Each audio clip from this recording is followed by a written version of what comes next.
Hello anybody who's watching this. Welcome to my reaction to Zangarmarsh, the unknown side of WoW. The video, my reaction specifically, that's nobody gonna fucking watch. Again, the yesterday ones also was the thing. Anyway, uh, I closed WoW to record a reaction, and then this popped up in my recommendations, and I thought, why not record this? Because I enjoy Hiruma decks. Hiruma Red X. Was I thinking that spelled differently all this time? Whatever. I enjoy his channel. I enjoy his videos. Very entertaining and very. How do I say, like, knowledgeable? Whatever. You learn a lot from them. Well, depends on the video, of course, but still. So why not? Why don't I do this? And alright. I should stop yapping and start recording. So, if you want to help out, there's a donation link in the description below. You can also subscribe, leave likes, dislikes, comments, whatever you want. And let's begin. In this episode of the unknown side of WoW, we'll be taking a look at the zone of Zangarmarsh, one of the early leveling zones of Outlands, and going over a lot of the things you probably didn't notice about the zone the first time you went through, or just simply didn't know about the zone itself. Sure. Located just outside the village of Zabrajin in Zangarmarsh is an NPC named Mac Diver, the Master Engineer. Mac Diver has a quest available to engineers that has you go out and collect a whole bunch of spare parts where he can teach you how to create a moat extractor. And this NPC is most likely a reference to the TV show MacGyver, which is quite infamous because one of its characters would build crazy inventions out of seemingly random stuff.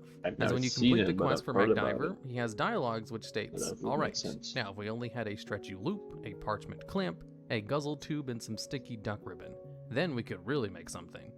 Which just further enforces the reference as MacGyver, as in the TV show, some of the items he would carry around with him at all times were a Swiss Army knife, duct tape, matches, a few paper clips, chewing gum, and a flashlight. Which is kind of similar to the stuff Mac Diver was mentioning. Over on the Alliance side, there's also an engineer trainer called Kaylee Smallfry, which is a reference to Kay Winnetly Fry from the TV series Firefly. In the TV show, Kaylee is depicted as a good-natured, optimistic mechanic who was able to fix any problems the ship might have. So having her reference be a gnome character, who are regularly optimistic and good-natured characters, seems pretty fitting. There's also an item you can fish out of Steam Plump Flotsam in Zangarmarsh called the Strange Engine Part, which has the flavor text. It reads like Captain 38 on the bottom. When you accept the quest, it sends you over to Kaylee Smallfry, who remarks that the item looks like it fell out of the sky, and she'll pay you for your troubles. The flavor text and dialogues in the quest are references to the Firefly movie. Look at the background. The background is cool. There's like a city on top of a gigantic mushroom that actually is nowhere, neither in the Outland or in the Draenor before the Outland. Not that size, anyways. Serenity. Where in the movie, there's a scene where the mechanic she's based on says, "And don't fly in anything with a Capsian 38 engine, they fall right out of the sky."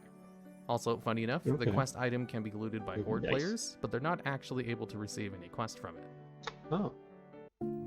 In Warlords of Draenor, the entire expansion is basically an isekai anime, where your characters go to another dimension which takes place about 30 years in the past in Draenor, which is the planet where Outlands and Zangarmarsh are located.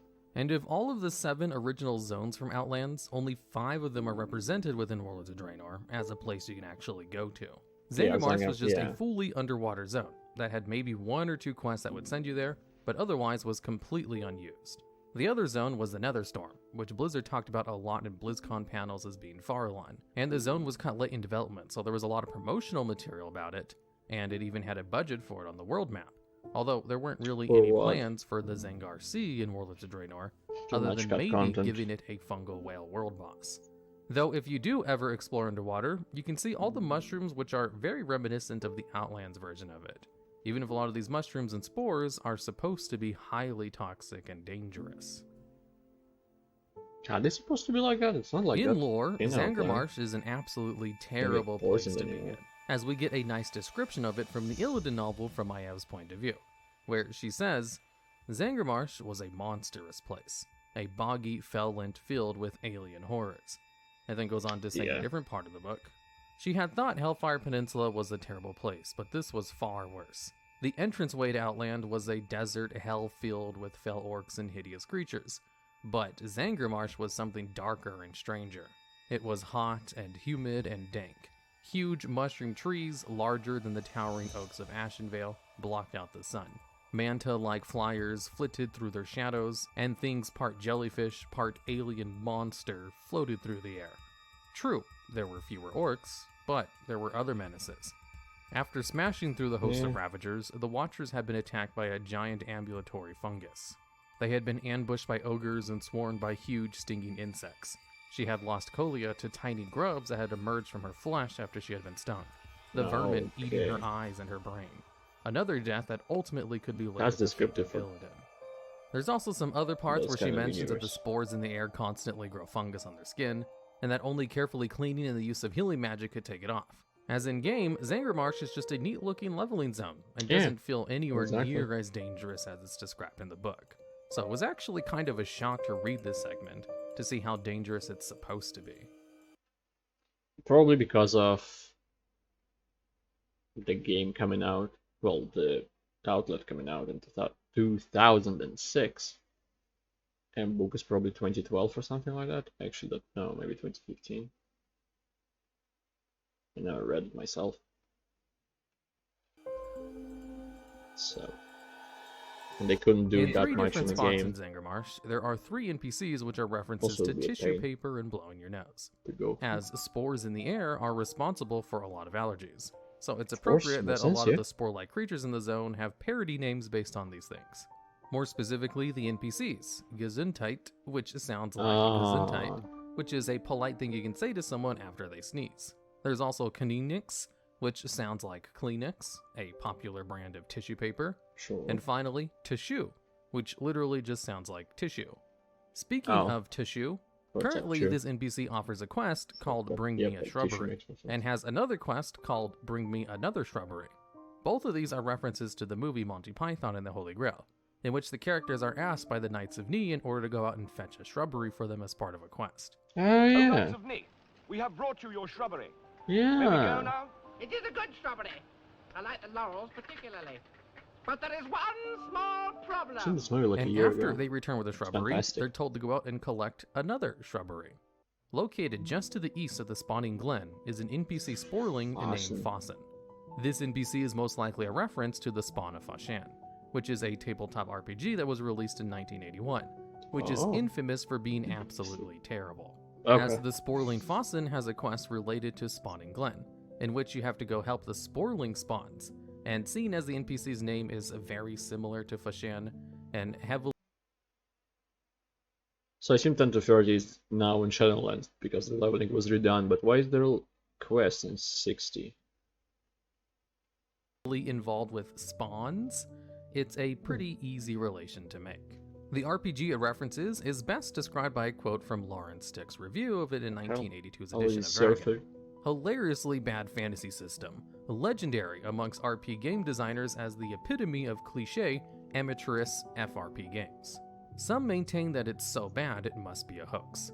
The rulebook indicates a bizarrely complex character creation system, painfully cumbersome combat rules, and monster descriptions with names like Makel, Foktlum, Finkror, and Raltamurut. Seeing as the names of the monsters in the Spawn of Fashan were so weird and random, it definitely fits the Sporling Fussin and most other naming conventions. The Captured Gnome is an NPC located in the Horde-controlled village of Zaberjin. The NPC will offer repair services for Horde players and even sell a couple of engineering items. And while the gnome is going about its business, banging on the anvil, he will occasionally be taunted by some of the passing by guards, telling him to work faster, to which he'll reply in common. Although, Horde players won't be able to understand what he's saying. Yeah, but what does he say? If an Alliance player is nearby and spying on the village, they will be able to see the gnome is saying, "Please don't kill me." There's also some dialogue where a guard will tell him that if he's no good at fixing things, then he'll be good for eating, to which he'll also reply either, "I don't understand you," or "Please don't beat me."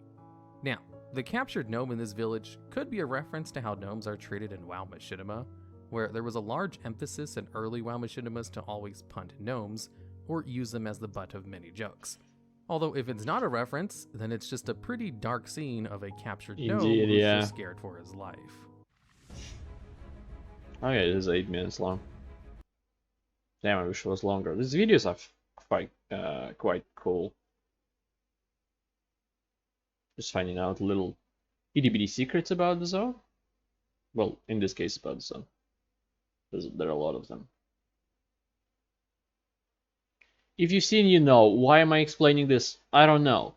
Either way, I enjoyed this, and I would love to do more videos on him. That's not what... That sounds like I do more than I actually do. I'd love to do more reaction to his content. But I don't think anybody would watch this, so thank you anybody who did. I appreciate it a lot, and I hope to see you next time. Goodbye. Have a great life. As one of us has to.